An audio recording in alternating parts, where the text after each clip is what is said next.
popularizar e democratizar a informação, hoje eu estou fazendo a minha parte aqui como presidente da instituição.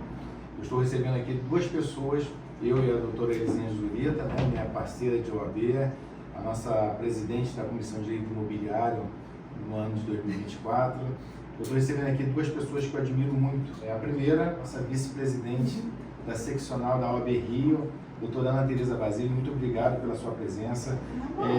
Eu tenho juízo, né, de estar aqui hoje, porque diante dos nossos compromissos, eu tenho sempre tentado vir, né, doutora Elisângela, e não tenho conseguido por conta, mas hoje, recebendo aqui Vossa Excelência, eu tenho não tão somente uma obrigação, mas um prazer muito grande de recebê-la aqui na sua casa, que na verdade é a nossa casa.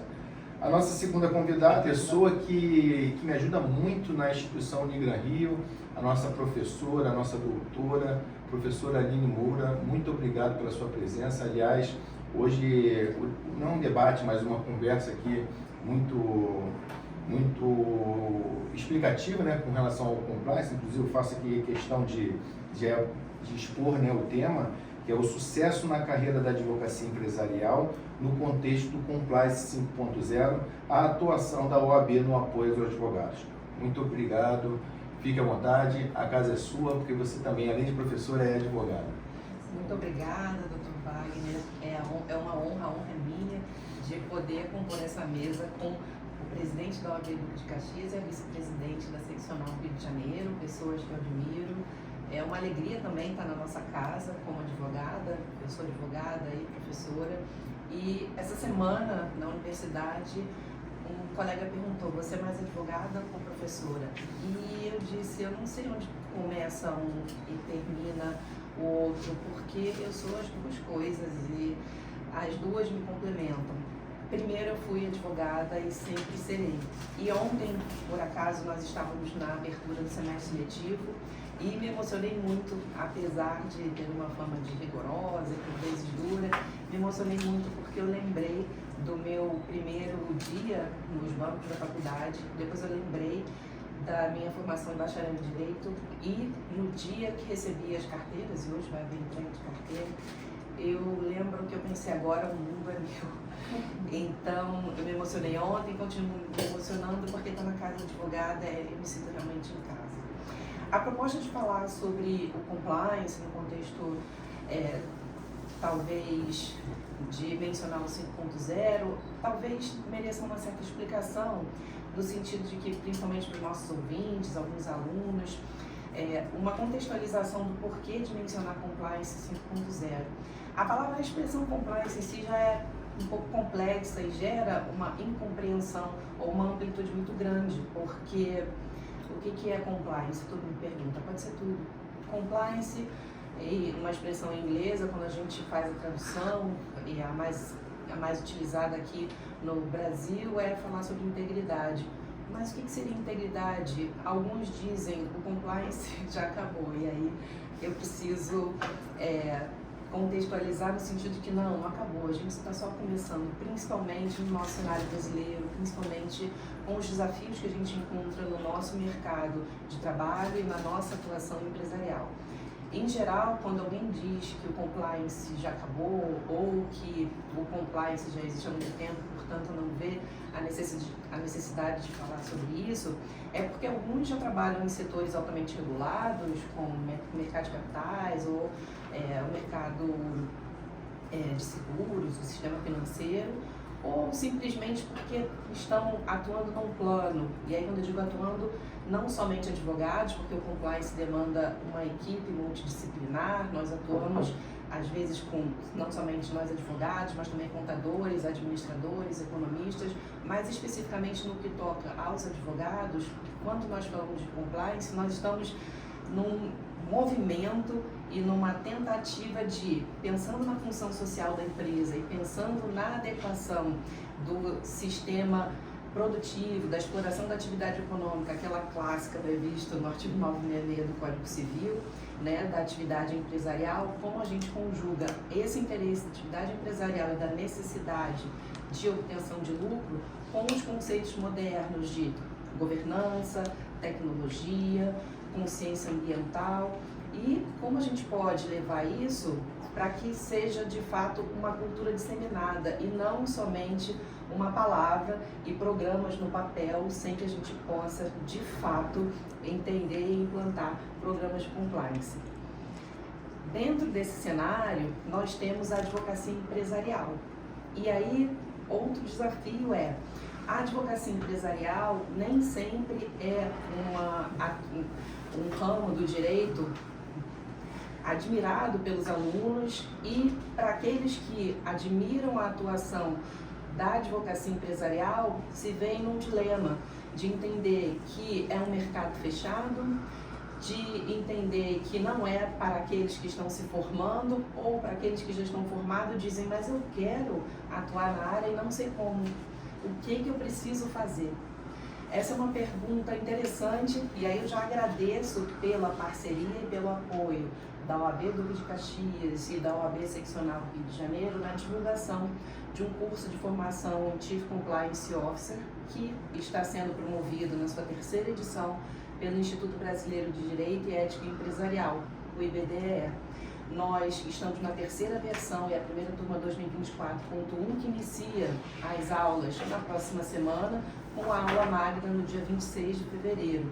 E a aula magna é com a palestra da desembargadora Maria Cristina Zucchi, desembargadora do Tribunal de Justiça do Estado de São Paulo, que vai falar da ética nas relações humanas e empresariais.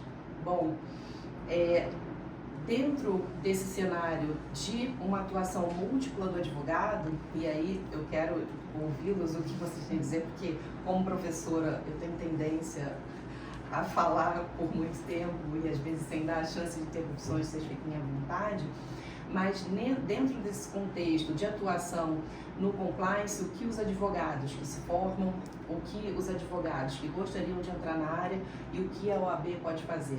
Aqui, a experiência que nós temos em Duque de Caxias e no Rio de Janeiro é mentorias, a oferta de mentorias, a oferta de cursos, a oferta de cursos de extensão, especializações também pela Escola Superior de Advocacia. Mas, especificamente no plano do compliance, nós buscamos, junto a instituições parceiras, também aprimorar e oferecer a oportunidade de advogados terem formações mais específicas para a atuação do compliance. Então, esse curso especificamente são todas as terças e quintas, em que os advogados, não somente advogados, mas aqui falando especificamente para os advogados, terão a chance e a oportunidade de verem o compliance tributário, o compliance penal, o compliance no mercado de capitais, o compliance em relação à atuação de administradores de sociedades, o compliance nos esportes. Então, o cenário de construir uma cultura do compliance no plano empresarial. E uma novidade, já me encaminhando para passar a palavra para a doutora Ana Tereza ou o doutor Wagner, no sentido de que aqui em Duque de Caxias e na Unigran Rio, no plano da pesquisa acadêmica, nós acabamos de produzir 3 e-books que são manuais de compliance para micro e pequenas empresas.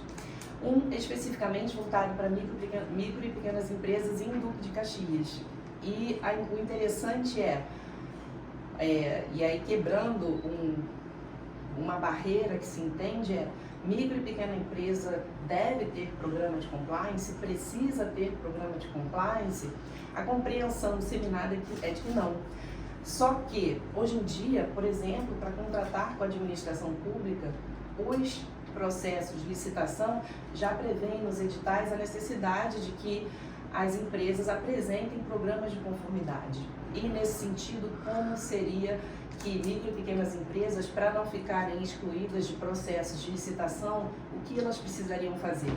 São manuais, no caso, no contexto da legislação de Duque de Caxias, no contexto da legislação do Estado do Rio de Janeiro, e o terceiro e-book no contexto da legislação nacional.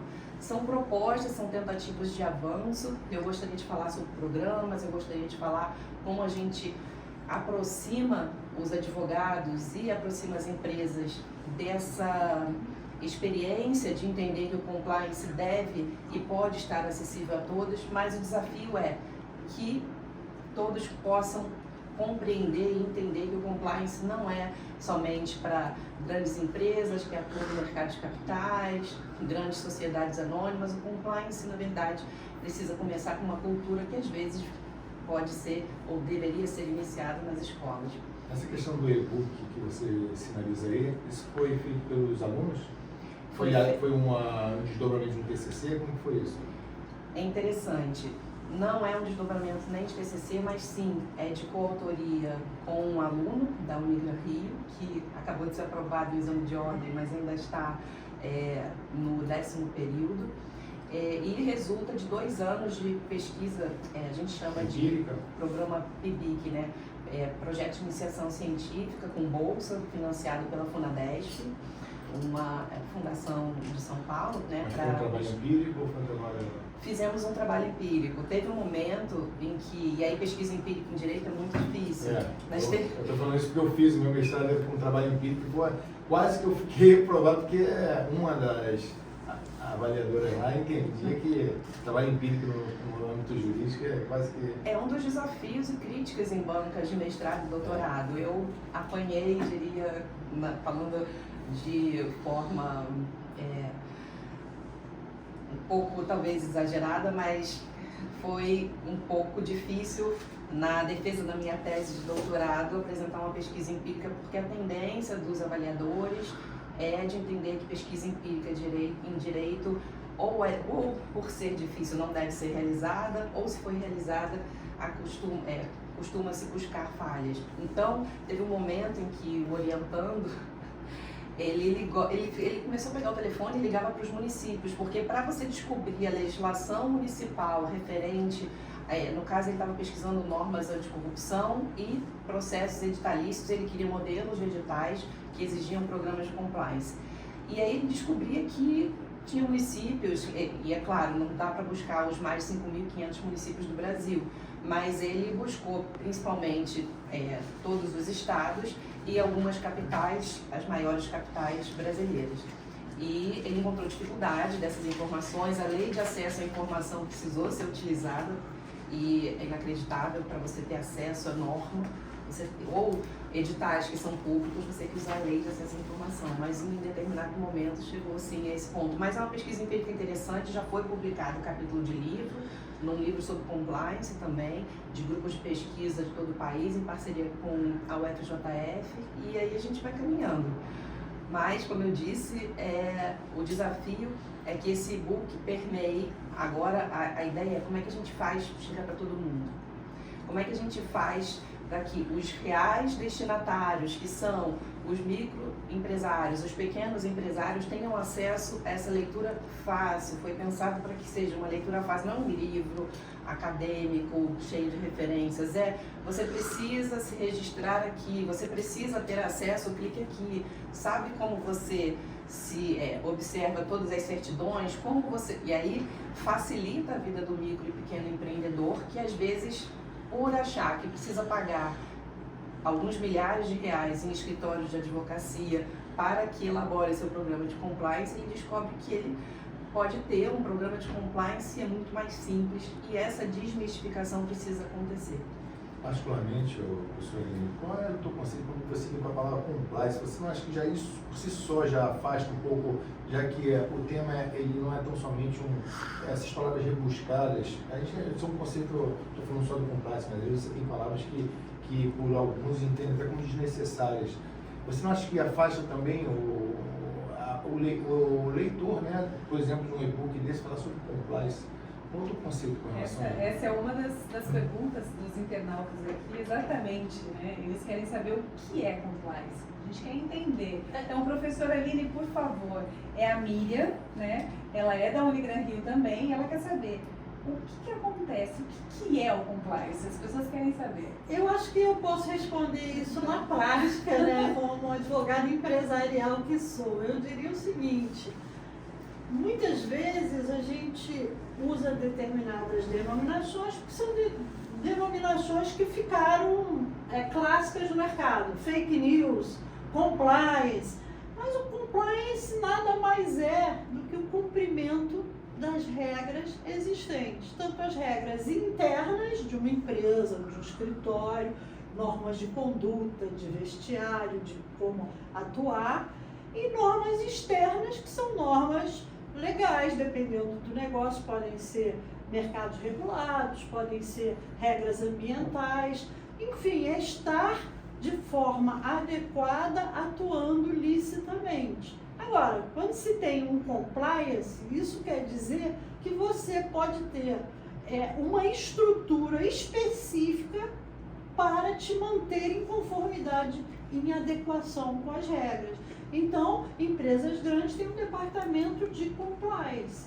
E muitas coisas passam pelo departamento concretamente, por exemplo, para verificar uma manifestação externa da empresa, uma publicação em jornal está de acordo com as regras e com as políticas internas, passa pelo departamento de compliance que vai orientar se aquele material está adequado ou não. E tem também a questão do compliance para contratações, né? Muitas empresas grandes e multinacionais têm regras, né? Não contratar com empresas violadoras do meio ambiente, que não respeitam a igualdade de gênero, também é uma função do compliance. Assim vai.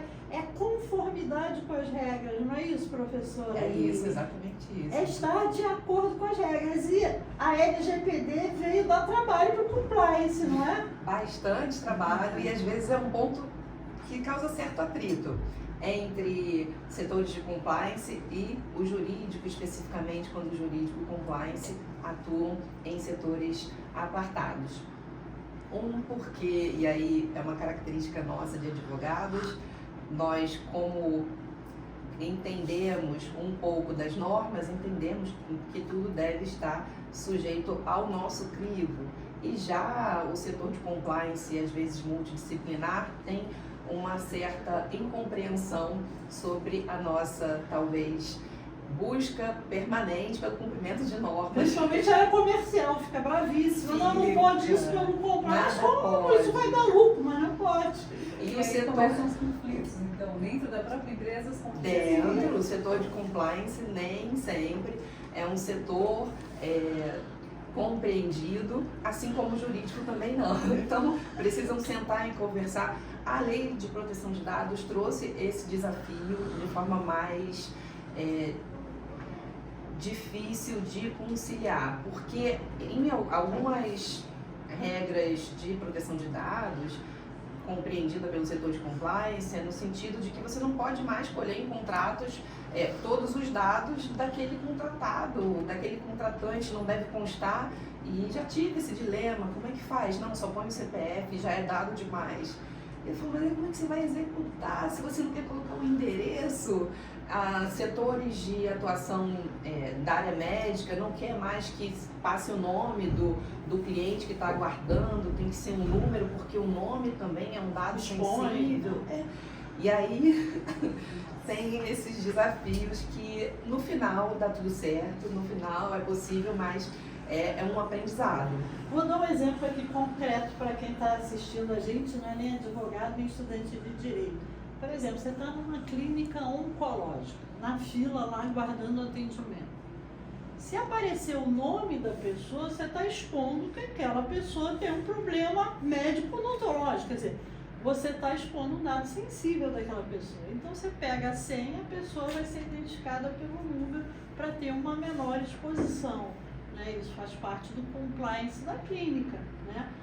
Agora, uma dúvida que eu queria trazer aqui para animar o nosso debate é a seguinte, professora, meus colegas de debate, muitas vezes a gente tem visto na prática da advocacia compliance de banco rejeitando cliente, compliance de empresa de telefonia não aceitando um cliente que porventura já esteja no cadastro de mal pagador.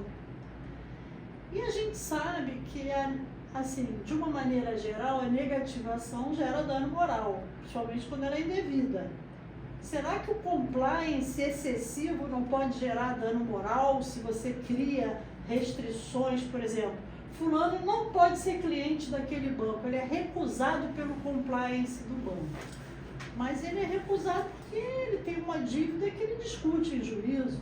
será que também o compliance excessivo não pode gerar dano moral? Na verdade, nesse caso, no exemplo, às vezes só o fato de você ajuizar uma ação já talvez seja suficiente aí sob a análise da empresa, né, de uma rejeição de uma relação jurídica com aquela pessoa. Eu já passei por isso. Já passei por isso, eu ajuizei a ação com um determinado banco. Sim. E logo depois eu senti que houve uma restrição. Pois é, já está tendo uma penalidade, né? Aí vamos ter que ter o compliance do compliance.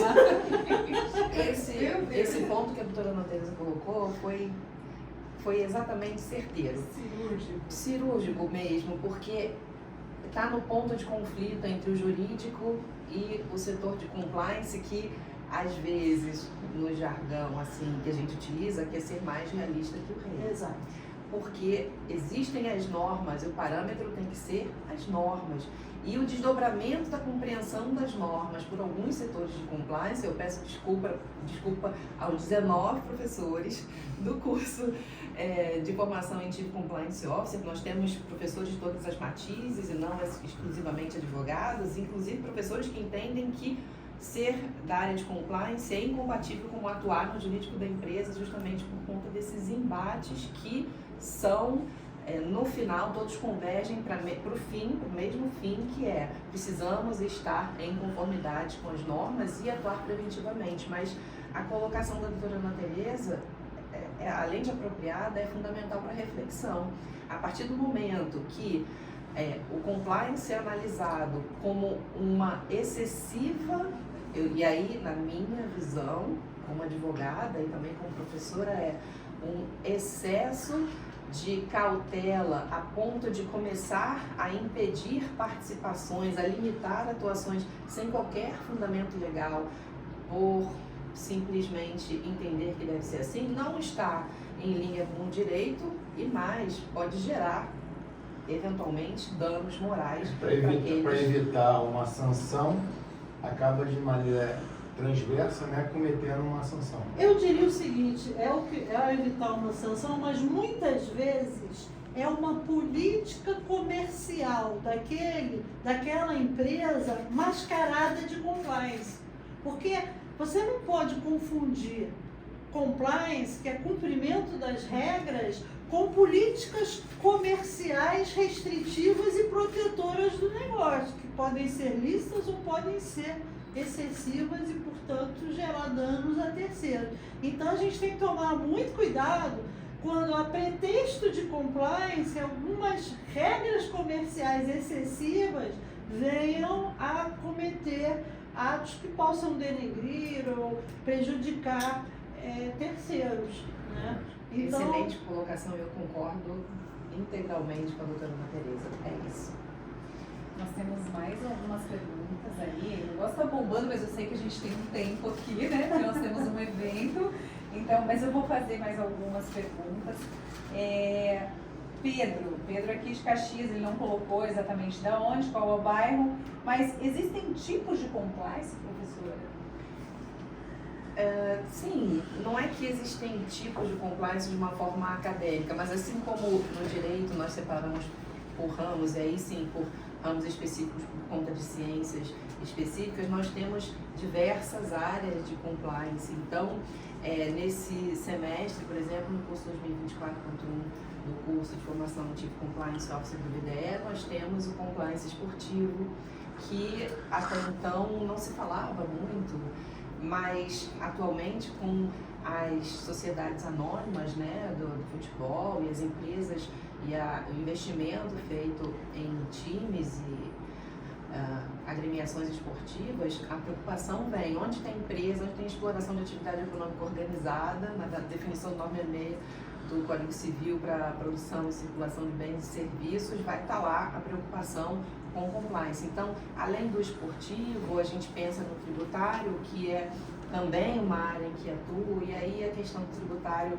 puxando um pouquinho para a reforma tributária, mesmo que você tente trabalhar numa prevenção e estar em linha com as melhores práticas, não se consegue.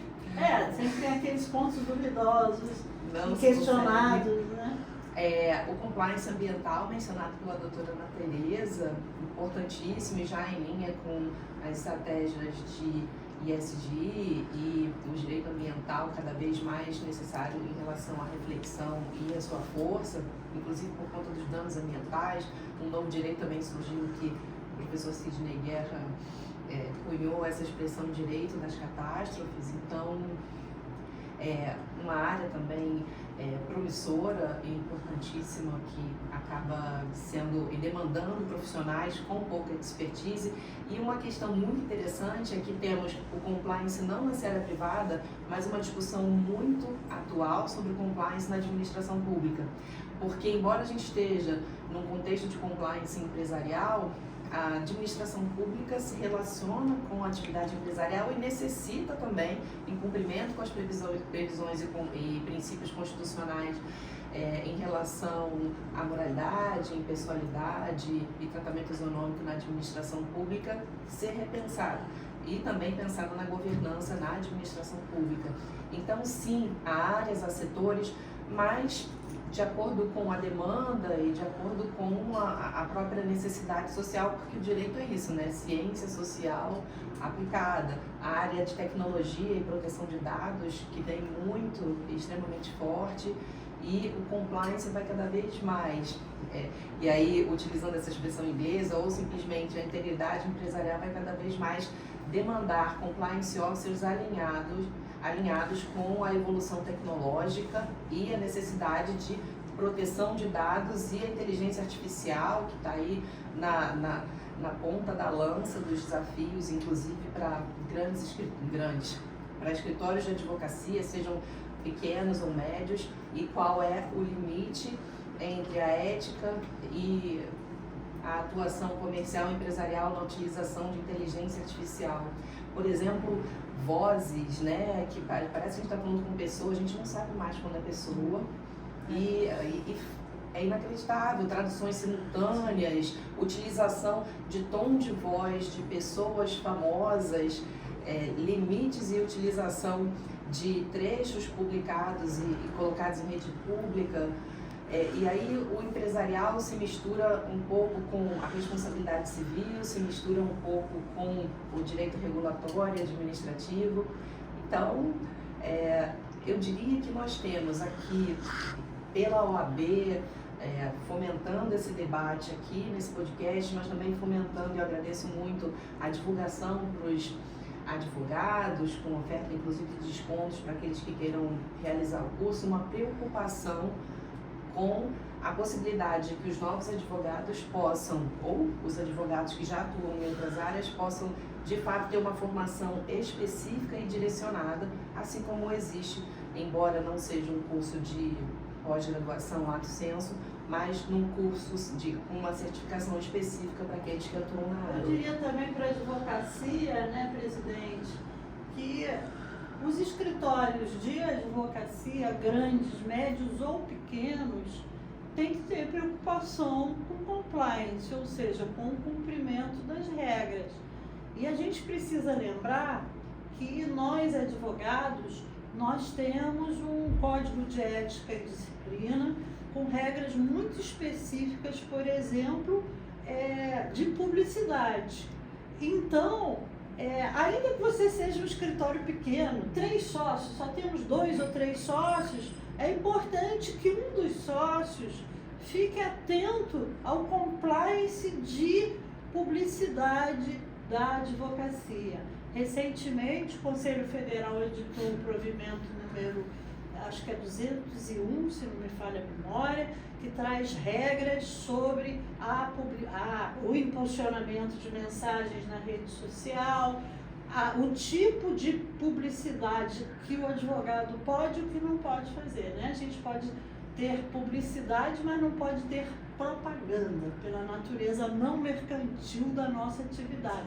Então, é muito importante aqui a gente lembrar, como estamos falando de compliance, que os advogados, principalmente com relação às regras do nosso código de ética, do nosso estatuto, precisam designar um sócio, né, para prestar atenção a esse aspecto.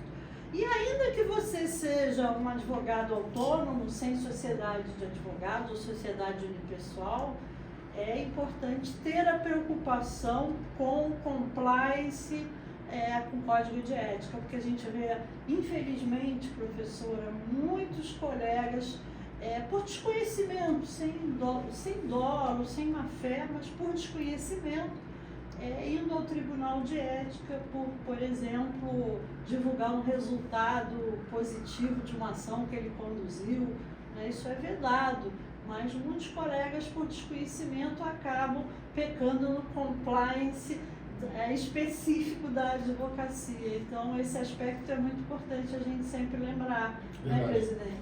Eu, na verdade, cometi até um equívoco aqui de não ter qualificado a professora Aline de maneira exemplar, que a professora Aline é diretora acadêmica do Instituto Brasileiro de Direito e Ética Empresarial, IBDE. Então, na verdade, o podcast ele se presta também para isso, né? Essas parcerias que a gente faz.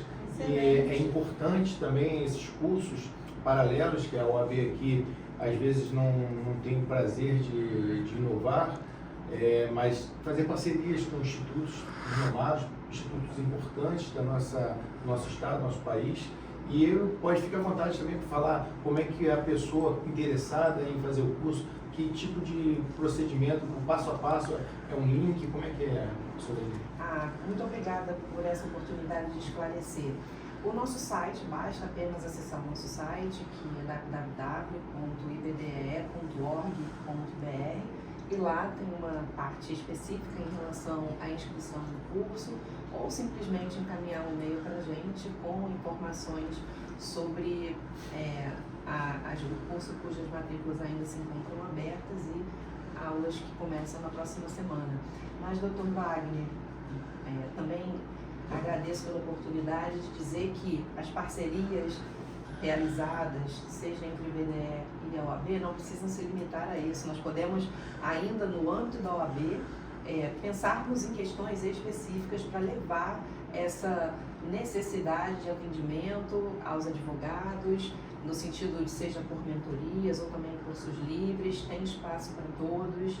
E o importante é que a gente consiga não só disseminar a cultura, mas auxiliar e promover o sucesso na carreira desses novos advogados ou daqueles que querem simplesmente entrar em áreas que acreditavam que não poderiam por conta dessa mística em torno da advocacia empresarial, pensando que só existem aqueles que vão para a firma. Então, não é isso, não precisamos achar que o direito empresarial, assim como o direito tributário, que também é a minha área, é para poucos. Não, acaba sendo para poucos porque se perpetua essa crença de que não é possível atuar em certas áreas. Sim, é possível, todos podem, as barreiras somos nós que colocamos e, portanto, advogados, venham, procurem a OAB, seja Duque de Caxias, a seccional, todos estamos aqui, já fui muito ajudada pela OAB. Não existe uma entidade de classe, e eu falo isso de boca cheia, talvez porque seja advogada, mas se ouve por aí também que nenhuma entidade de classe, nenhuma instituição que proteja tanto e promova e que eleve tanto os seus membros como a OAB. A OAB, por sua atuação histórica em períodos políticos específicos ou por sua atuação prevista constitucionalmente e peculiar, diferente, como inclusive podendo entrar com ação, como sendo titular da ação direta de constitucionalidade, ou seja, a OAB tem um reconhecimento constitucional e pela Corte Suprema e pela sociedade. Houve uma pesquisa, não sei, talvez faça uns 2 anos, em que a OAB era uma das instituições mais admiradas no país. E isso é muita coisa. Num país que tem problemas... A segunda, pedia só para o Ministério Público em relação a respeito e a confiança na questão da credibilidade da sociedade, é verdade? Quando eu vi essa pesquisa, eu me senti ali, assim, eu me senti... Nossa, eu estou em segundo. Porque é isso, num país com tantas dificuldades, problemas estruturais, corrupção, desafios de reformas política, administrativa, tributária em andamento, necessidade de levar a educação para os rincões do país e você ter uma instituição reconhecida, amplamente reconhecida pela população como representativa de integridade. A OAB, então, simplesmente a OAB se destaca e, além de termos orgulho, nós somos advogados e muitos querem ser advogados porque a OAB favorece e dá essa contrapartida para a gente desse reconhecimento. Então, além de tudo, eu também sou grata por todo o apoio que a OAB sempre me deu e continua dando e que continuará exercendo esse papel no auxílio para os advogados, sejam os novos, sejam aqueles que já estão na militância da profissão há bastante tempo, porque eu acho que também é uma das funções, né? Eu sempre pegava no centro o ônibusinho, a van, hoje em dia não pego mais, eu sentava assim, não, tô indo para a Justiça do Trabalho no ônibus da OAB, assim, mostrava a carteirinha, sou advogada. Eu achava que até aquele benefício, nossa, ninguém dá, não adianta, não tenho CREA, não tenho CRO, não tenho CREVIS, ninguém dá. Pode ser uma coisa simples, mas é um cuidado. É um cuidado que nós temos, inclusive no transporte, inclusive quando você vai ao fórum, tem lá a nossa salinha, a gente tem sempre o nosso espaço e aonde vamos temos a OAB. Eu vi um vídeo ontem sobre um caso específico de uma delegacia de polícia que feriu prerrogativas e não deixou o advogado acompanhar, o depoimento do seu cliente, estava lá com o delegado da OAB, eu falei assim, daqui a pouco chega o delegado.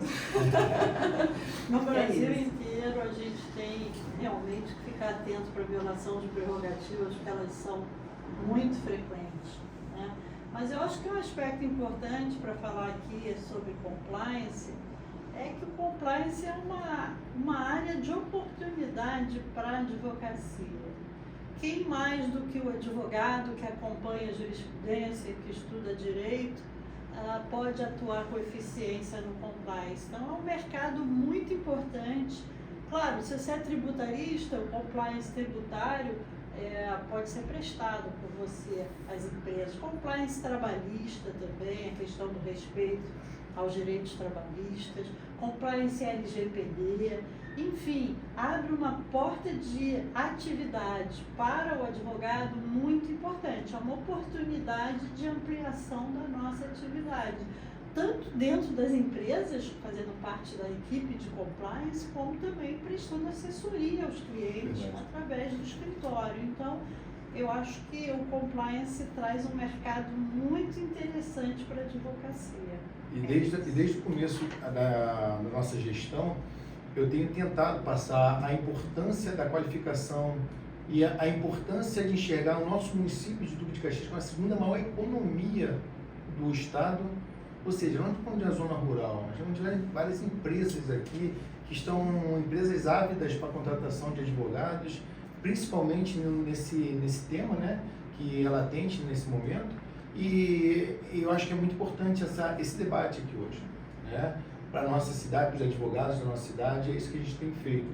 Então, eu acho que casa muito bem, né, o tema que nós apresentamos aqui, né, a doutora Zulita que vai dar o final a infelizmente, a nossa apresentação, mas eu estou muito satisfeito, muito agradecido a vocês, porque é diário, né? É diária a minha preocupação com relação a essa melhoria e essa democratização da informação. Eu acho que nós conseguimos hoje aqui atender essa necessidade da advocacia do caxiense e do Estado de uma maneira geral. Com certeza, eu gostaria de agradecer a Tereza, a doutora Gui, doutor Wagner, e assim, falar aqui, fazer um convite, né, porque eu acho que o tema é tão importante e tão amplo, que a gente poderia fazer uma série, né, de podcasts e falar um pouco mais. Nós temos muitos convidados aí assistindo e já mandando muitas perguntas. Depois a gente vai passar essas perguntas para você responder, porque é interessante, são muito interessantes e precisam ser respondidas. Mas gostaria de agradecer a presença de todos vocês. Foi uma honra. Eu que agradeço. Tereza, acho que é muito importante se despedir. Eu queria dizer que foi uma grande honra participar desse debate com vocês, sobretudo sobre um assunto tão atual e tão relevante para a advocacia e para a sociedade, para os empresários, enfim. E aqui em Duque de Caxias, um local de um movimento econômico muito forte, o compliance, sem dúvida nenhuma, é um tema que precisa da atenção da advocacia. Então, eu queria parabenizar a OAB de Duque de Caxias por mais essa iniciativa, e é muito importante, essa é uma das funções que a gente tem na OAB, né? Divulgar conhecimento, divulgar áreas de oportunidade para a advocacia, divulgar cursos que são consistentes. Enfim, eu só tenho aqui a agradecer e parabenizar. Eu vou fazer aqui uma declaração, que eu queria deixar isso para o apresentador, mas o podcast foi um mecanismo que nós utilizamos de poder aumentar, né, a comunicação com a classe e dizer que foi a primeira subseção do Rio de Janeiro a ter uma sala de podcast. Foi a nossa do Duque de Caxias. A nossa Sensacional. A primeira e única ainda, gente. verdade. A primeira e única. Quem sabe a gente não consegue fazer em outras também, né? Mas vamos lá, vamos disseminar. Realmente a gente precisa disseminar esse tema que é tão maravilhoso e tão... tem aquele tabu que eu te falei nos bastidores, né? Mas eu acho que você vai conseguir responder todas as perguntas aqui. Agradeço novamente a presença de todos, muito obrigada e espero que em breve a gente consiga trazer mais compliance para vocês. Obrigada e fiquem com Deus. Obrigada. A ordem é unir e realizar, hein, gente? Vamos fazer. Obrigada.